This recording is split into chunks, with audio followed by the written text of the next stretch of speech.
When time first began, the Eternal gave life to powerful beings of light, the Drakeels. But as misfortune would have it, the power given to these creatures awoke in them only a boundless pride and an inexhaustible thirst for dominion. Shaken by this betrayal, the Eternal banished them to the deepest abyss of Dracomundus. It was there, in the depths of the earth, that they twisted into the monstrosities that we know today as dragons. Alas, possessed more than ever by hate and vanity, the Banished refused to admit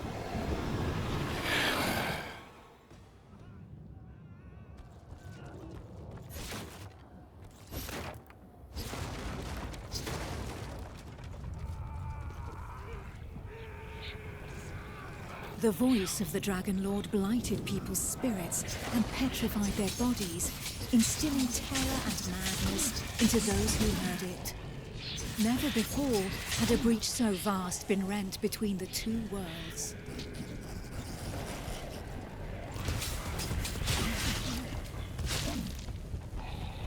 It was here, at this wound between worlds, that the corruption was most potent. One by one, haunted by the whispers from below, the people succumbed to madness. Draconic blood sullied the earth and corrupted the creatures that trod upon it. Pitiful in their wretchedness, and too weak to resist the command of their new masters, they drank the blood of the dragon and gave in to depravity. Thus enslaved, they were twisted into ghastly monsters, mockeries, Dragonkin.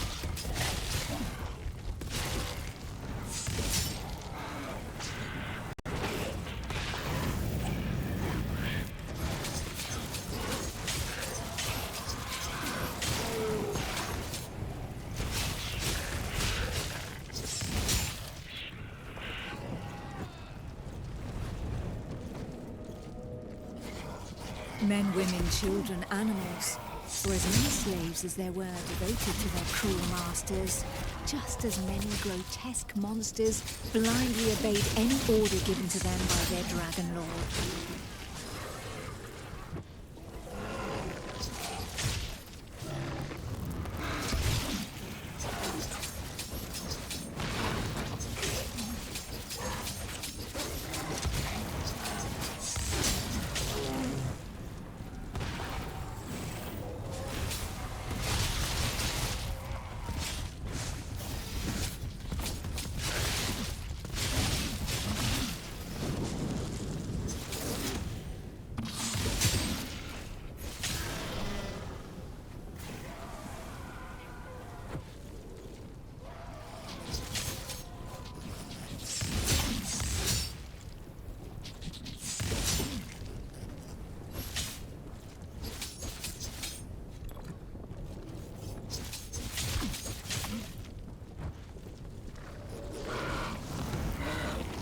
Only the most righteous of souls, guided and supported by the Eternal, were able to resist the corrupting call that led the living to damnation.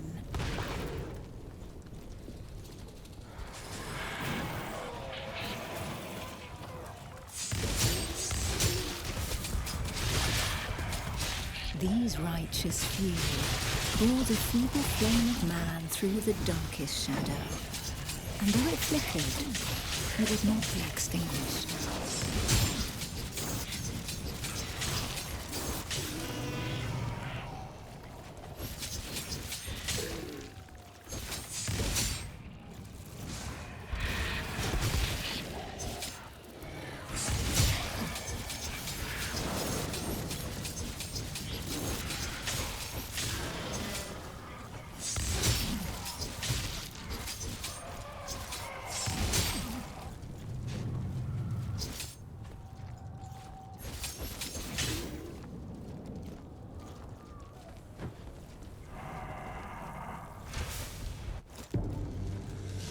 Filled with these fleeting embers of hope, a few brave souls founded an alliance to carve the first breach into draconic defenses.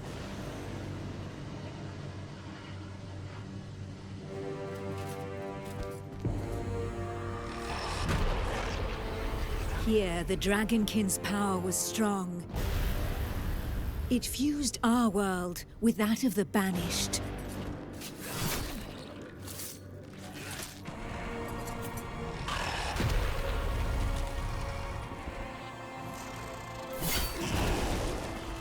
Godefroy of Clairval heroically broke through and shattered their defense barriers.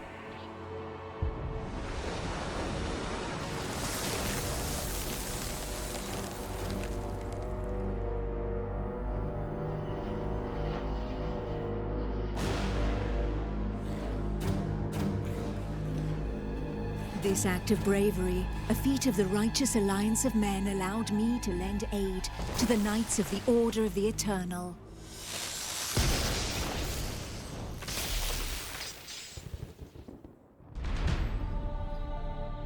Me, Almantia, Grand Oracle of Pythodurcan, Dragon Blood, a human altered but not consumed by the draconic blood that flows through my veins. My sisters and I have powers given to us by the dragon, but our souls remain our own.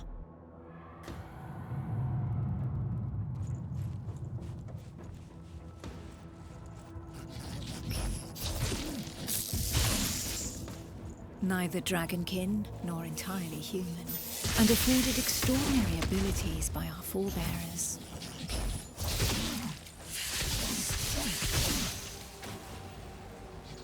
By those who drank the blood of the only banished dragon to have ever repented before the Eternal.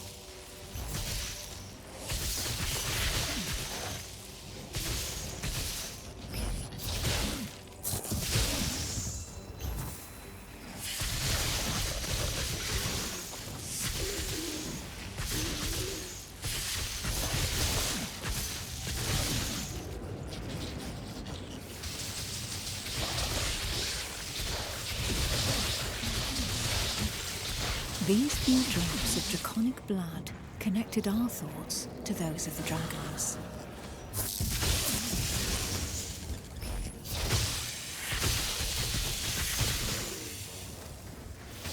Struck by fleeting visions, we sought glimpses into their deeds and understanding of the feelings that drove them.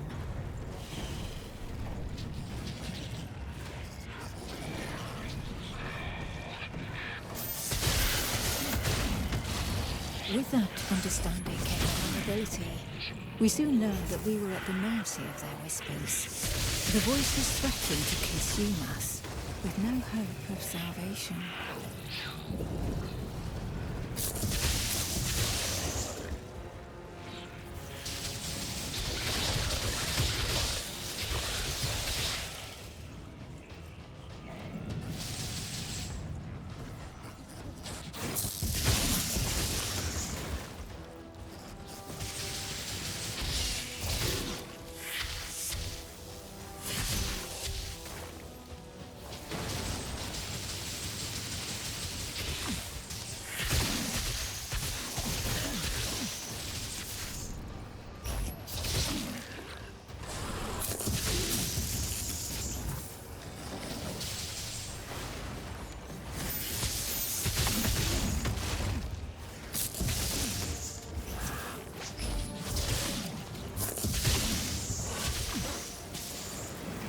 The formidable link that connected us to the dragons had also awakened something within us. We lived strong in the certainty that the Eternal had pardoned us for the draconic corruption in our veins.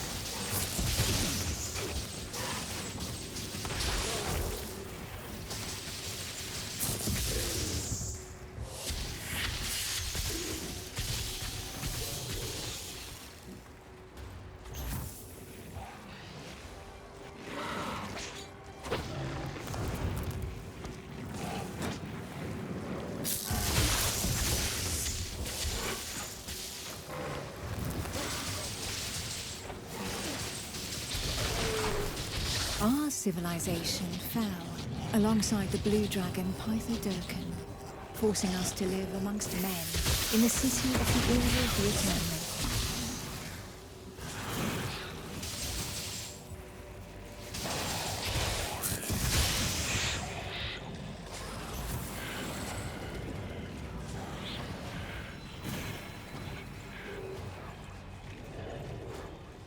Closer to the breach made by Sir Icnog, Godefroy, fighting fire with fire, confronted the draconic hordes.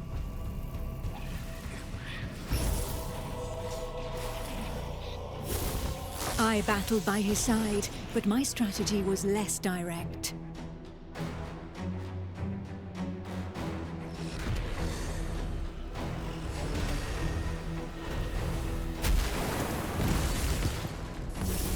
My draconic power allowed me to open up a passageway for the men of Nurogard, all of them prepared to make the ultimate sacrifice to save what remained of humanity.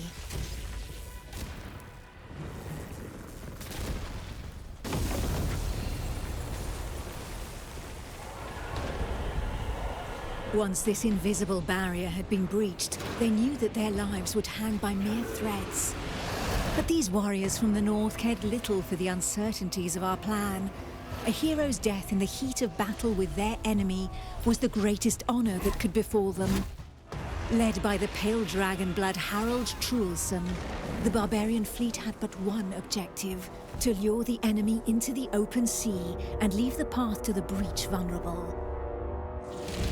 If a single vessel reached the coast, then this sacrifice would not have been for naught.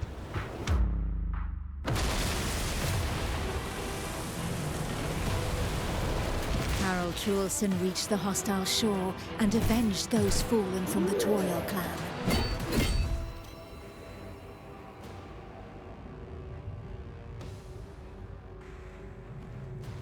The barbarians of Nurogard feared neither pain nor death, and they welcomed violence as they might an old and familiar friend.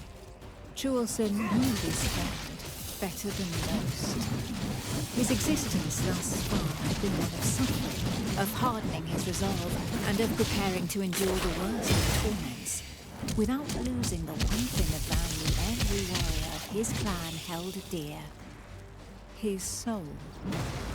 While the Knights of the Order of the Eternal had always been forbidden from making use of dragon's blood, the warriors from the north, staying true to their values, had taken the risk. A select few, highly trained clansmen, risking their lives in the process, had successfully imbibed the pale dragon's blood without succumbing to the corrupting voices. Among them was Truelson. To become a dragon blood barbarian, he paid the ultimate price and cast away a portion of his humanity. In exchange, he received draconic powers that he put to use for the Toriel clan, the Eternal, and humanity at large. And even if all others, from Montesky to Nurogard, recognized the courage and sacrifice of these brave warriors, there was not one who did not also regard them with sincere disgust. While there could be no doubt of their loyalty to Toriel, defender of the Eternal, their bodies, defiled by the dragon as they were, drove the rest of mankind to reject them. Truelson, for his part, cared little for his appearance. What did this matter after all, as long as his soul remained intact?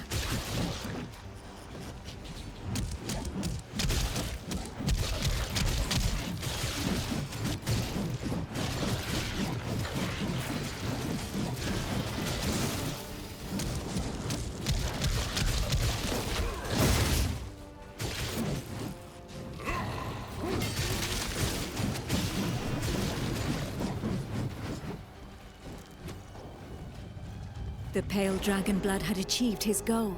The Alliance's plan, as unlikely as it was to succeed, could run its course.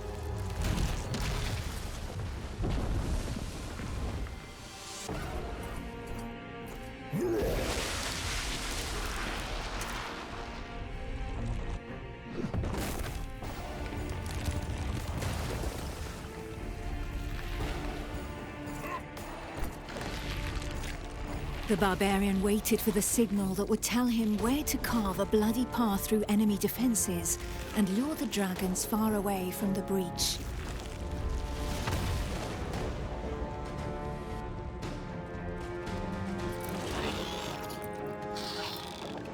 The Kongirati nomads, every bit as proud and as fearless as the warriors from the north, joined the alliance of men to help push back Sor Iknog, the Crimson Dragon. Sitting astride their draconic hybrids, these tracker archers faced the dragon steadfastly and seemingly without fear. Not one would allow the enemy to make easy prey of them. Hides, wings, teeth, blood. For the Kongirati, each draconic monstrosity was not only a threat, but also a quarry from which they could gain valuable resources.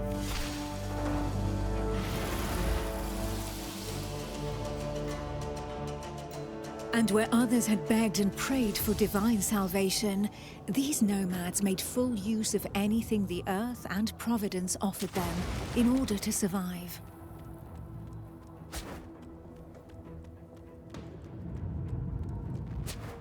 Their master tracker, Eula, however, did not see things in such stark shades of black and white. Of all those who made up their number, she was the first to recognize the value of this eternal light.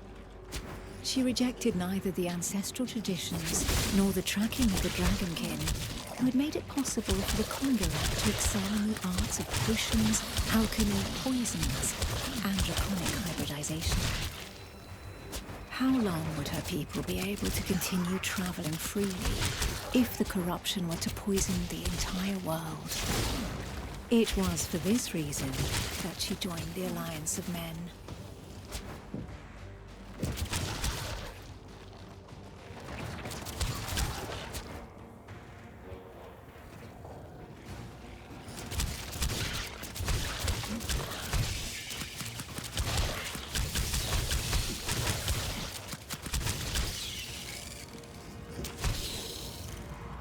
To seal this union, the Order of the Eternal entrusted her with one of their most powerful relics, a single, glimmering scale of light.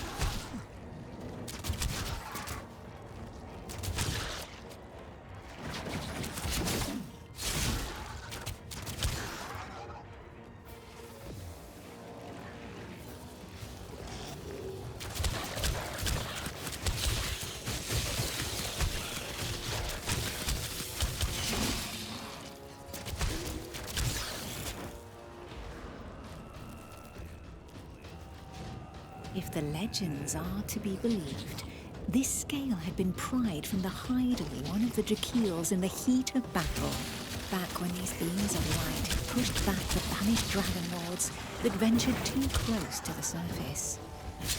Each champion had one, and the power of their light would be needed to push Sor Iknog back into the shadows.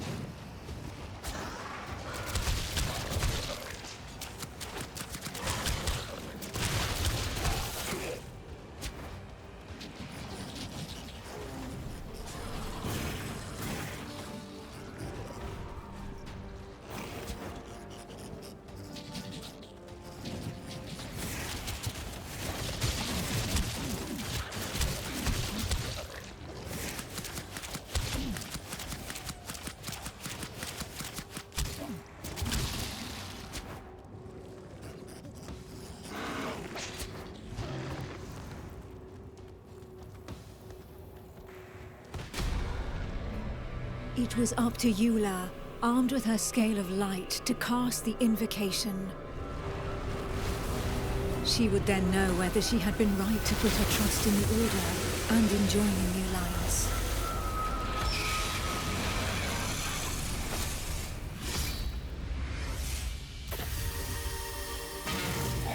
The power of the light was like nothing ever seen before.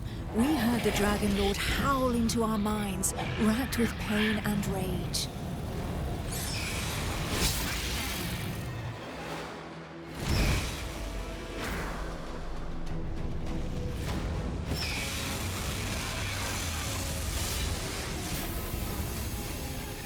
So close to the Dracomundus, our souls suffered as from 1,000 deaths, but we held fast to our positions.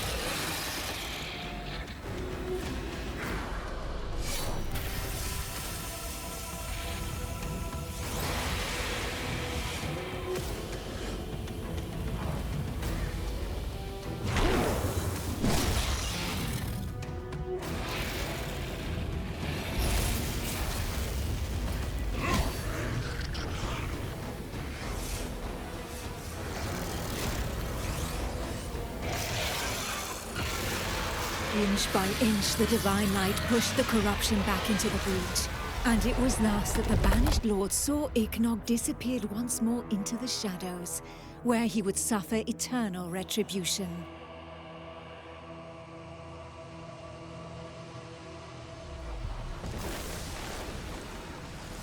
Once calm fell, we were all that was left, the sole witnesses to the feat accomplished by the Alliance of Men.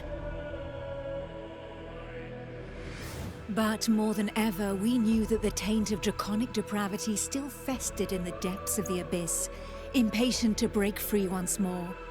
Thus, from the union of men and their allies that stood together in the face of the draconic threat, an elite corps was established within the Order of the Eternal, the Dragon Hunters.